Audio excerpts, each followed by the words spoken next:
India, I guess, two years ago, and that was a really influential trip for me.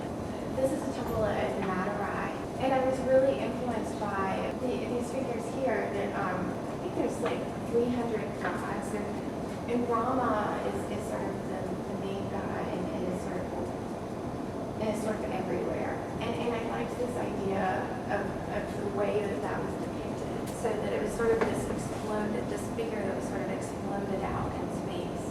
And I do yoga sometimes, although I'm sort of falling off a little bit lately.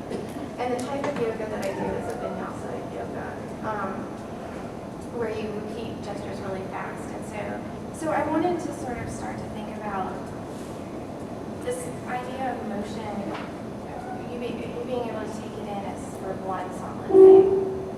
And so I use this material called friendly plastic.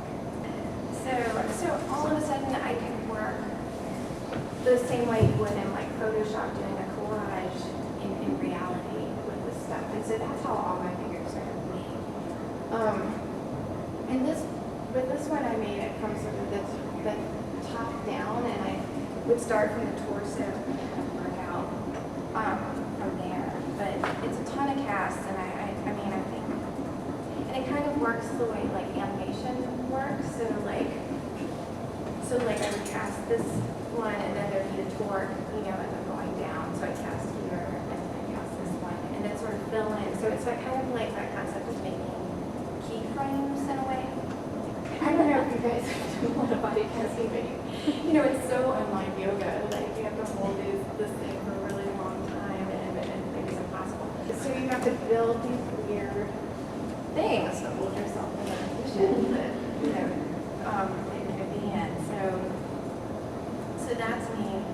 So this is the finished piece, and I like certain angles to be sort of the first image, and this is always the one that I like for you to sort of walk in on first, because it's harder to make out what it is. A lot of people saw it as this sort of spine or an enemy. Like it sort of had this abstract quality to it. And then, when you start to walk around it, you start to feel the motion of it and sort of get a sense of it. There's all these weird decisions, it's sort of figuring out like how the cuts were going to work, and like whether to leave this empty and let the legs show through. Like it's funny how all those things sort of, my work takes on a lot of different looks, I guess. But it was really important for me for this piece to be shown with this piece, which is called Brain Waves, in a little bit. But they sort of form these counterpoints to each other.